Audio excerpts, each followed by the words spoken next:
Assalamualaikum warahmatullahi wabarakatuh. Halo semuanya, kami dari kelompok 6 kelas 12 IPA 1 SMA Negeri 1 Tebing Tinggi ingin menjelaskan bagian dari kimia unsur, yaitu unsur transisi periode keempat.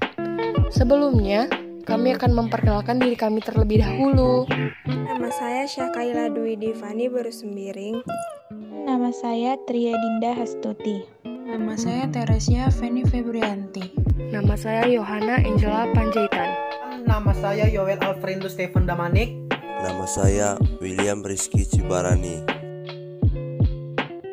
Berikut yang pertama, saya akan menjelaskan tentang 10 unsur-unsur yang termasuk ke dalam unsur transisi periode keempat ini.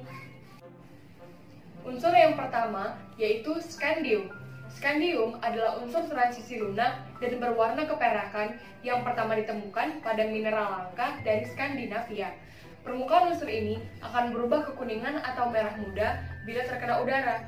Skandium mudah teroksidasi oleh udara dan mudah terbakar. Unsur ini bereaksi dengan air untuk membentuk gas hidrogen dan akan larut dalam banyak asap. Unsur yang kedua yaitu titanium.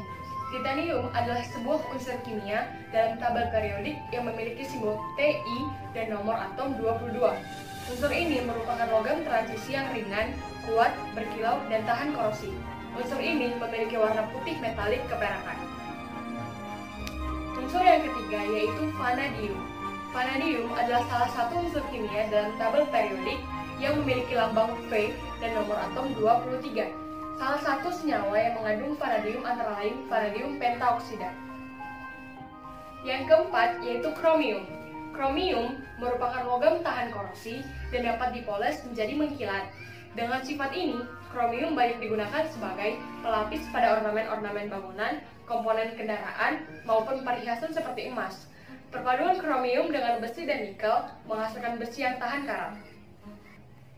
Yang kelima yaitu mangan. Mangan adalah kimia logam aktif yang berwarna abu-abu merah muda yang ditunjukkan pada simbol Mn dan nomor atom 25. Mangan merupakan unsur yang dalam keadaan normal memiliki bentuk yang padat. Yang keenam yaitu besi. Besi adalah logam yang dihasilkan dari biji besi dan jarang dijumpai dalam keadaan unsur bebas. Besi mempunyai simbol Fe dan nomor atom 26. Besi merupakan logam transisi yang berada pada golongan 8B pada periode 4. Yang ketujuh yaitu kobalt. Kobalt adalah suatu unsur kimia dalam tabel periodik yang memiliki lambang Co dan nomor atom 27. Elemen ini biasanya hanya ditemukan dalam bentuk campuran di alam. Yang kedelapan yaitu nikel. Nikel adalah unsur kimia metalik dalam tabel periodik yang memiliki simbol Ni dan nomor atom 28. Nikel memiliki sifat tahan karat. Dalam keadaan murni, nikel bersifat lembek. Tetapi, jika dipadukan dengan besi krom dan logam lainnya, dapat membentuk baja tahan karat yang keras loh. Yang kesembilan, yaitu tembaga. Tembaga merupakan konduktor panas dan listrik yang baik. Unsur ini memiliki korosi yang cepat sekali loh. Tembaga murni sifatnya halus dan lunak dengan permukaan berwarna jingga kemerahan. Tembaga dapat dicampurkan dengan timah untuk membuat perunggu. Yang ke-10 yaitu seng atau zinc dengan lambang Zn. Seng adalah salah satu mineral penting yang paling banyak ditemukan dalam tubuh kita loh. Secara alami, mineral ini ditemukan pada beberapa makanan dan juga tersedia dalam bentuk suplemen kesehatan. Tubuh kita memiliki sekitar 2-3 zinc atau sekitar 60% pada otot dan 30% dalam tulang. Demikianlah penjelasan saya tentang 10 unsur-unsur yang termasuk ke dalam unsur transisi periode keempat. Kelimpahan keberadaan di alam unsur periode 4. Unsur transisi periode 4 terdapat di alam dalam bentuk mineral atau batuan. Yang pertama ada skandium atau Sc dalam bentuk mineral yaitu tortuevetit, rumus kimianya Se2Si2O. Yang kedua, titanium atau Ti dalam bentuk mineral yaitu rutil, rumus kimianya TiO2, dan ilmenit, rumus kimianya FeTiO3. Yang ketiga, ada vanadium atau V dalam bentuk mineral yaitu vanadit, rumus kimianya Pb3VO42. Yang keempat ada krom atau Cr dalam bentuk mineral yaitu kromit, rumus kimianya FeCr2O4, ada di daerah Sulawesi dan Kalimantan. Yang kelima, manangan atau Mn dalam bentuk mineral pirolusit, rumus kimianya MnO2, hematit, rumus kimianya Fe2O3, dan magnetit, rumus kimianya Fe3O4. Ada di daerah Yogyakarta, Kalimantan, dan Sumatera. Keenam, ada besi ferum atau Fe dalam bentuk mineralnya yaitu limonit, rumus kimianya Fe2O3H2O, sidenit, rumus kimianya FeCO3, dan pirit, rumus kimianya FeS2. Ada di daerah Sumatera dan Sulawesi. Yang ketujuh ada kobalt atau Co dalam bentuk mineral yaitu kobalit, rumus kimianya CoAs, dan smaltit, rumus kimianya CoAs2. Ada di daerah Sulawesi. Kedelapan ada nikel atau Ni dalam bentuk mineralnya yaitu pentlandite, rumus kimianya FeNiS, garnerit, rumus kimianya H2NiNQSiO4 dan kalkopirit, rumus kimianya CuFeS2. Ada di daerah Sulawesi. Kesembilan yaitu tembaga atau Cu dalam bentuk mineral yaitu malasit, rumus kimianya Cu2OH2CO3, dan kalkosit, rumus kimianya Cu2S. Ada di daerah Papua dan Sumatera. Ke-10 ada seng atau Zn dalam bentuk mineralnya yaitu seng, rumus kimianya Zus, dan blende atau spalania calamine, rumus kimianya Zn CO3, ada di daerah Sumatera dan Sulawesi. Saya akan membahas tentang kegunaan unsur periode keempat pada golongan transisi. Unsur-unsurnya itu ada skanadium, titanium, vanadium, kromium, mangan, besi, kobalt, nikel, tembaga, dan seng. Selanjutnya, kita akan membahas kegunaan dari unsur-unsur periode keempat pada golongan transisi. Yang pertama itu ada Sc atau skanadium. Skanadium digunakan pada lampu yang intensitasnya itu tinggi. Yang kedua itu ada Ti atau titanium. Titanium digunakan pada produksi industri kimia atau industri pesawat terbang. Contohnya itu pada pemutih kaca, pemutih kertas, keramik, dan lain-lain. Nah, yang ketiga itu ada V atau vanadium. Vanadium digunakan pada katalis pembuatan asam sulfat. Selanjutnya itu ada Cr atau kromium. Kromium digunakan sebagai plating logam-logam lainnya. Selanjutnya yaitu Mn atau mangan. Digunakan pada produksi baja dan pada umumnya digunakan pada alloy mangan besi. Berikutnya yaitu Fe atau besi. Besi digunakan pada perangkat elektronik. Nah, di sini tuh ada Co atau kobalt. Kobalt digunakan untuk membuat aliansi logam, yaitu ada Ni atau nikel. Digunakan pada logam agar tidak mudah berkarat. Di sini tuh ada Cu atau tembaga. Digunakan pada alat-alat seperti perhiasan dan alat elektronik. Nah, dan yang terakhir itu ada Zn atau seng. Digunakan sebagai bahan cat putih antioksidan pada pembuatan ban mobil dan digunakan untuk melapisi tabung gambar televisi. Saya akan menjelaskan tentang konfigurasi elektron. Konfigurasi elektron adalah susunan elektron berdasarkan kulit atau orbital dari suatu atom. Jadi ada dua cara menyatakan konfigurasi elektron ini. Namun, konfigurasi elektron berdasarkan orbital atom itu lebih berguna untuk mempelajari sifat-sifat suatu zat kimia, termasuk mengapa ada zat kimia yang berwarna-warni. Jadi, Yang dibahas ini adalah bagaimana membuat konfigurasi elektron berdasarkan orbital suatu atom. Nah, coba kalian perhatikan. Saya sudah menuliskan sini. Sini tuh ada urutan tingkat energi kulit, subkulit suatu atom. Ada 4 subkulit, yaitu S, bisa dilihat, P, D, dan F. Dan angka sebelum subkulit menunjukkan kulit. Angka sebelum subkulit berarti ini 1, 2, 3, ya kan? Cocok.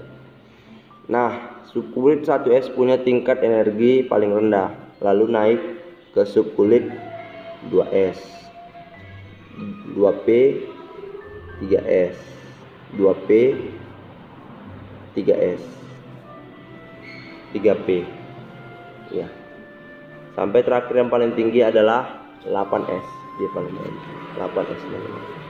Pastinya elektron yang bisa mengisi subkulit tertentu juga terbatas. Elektron yang mengisi subkulit ini dituliskan dalam bentuk pangkat. Subkulit S maksimal terisi 2 elektron. Saat menuliskan konfigurasi elektron, kita harus menuliskan secara urut berdasarkan tingkat energi subkulit dari yang terendah ke tertinggi. Seperti saya bilang tadi. Dari yang terendah sampai yang tertinggi ke bawah ya. Ini.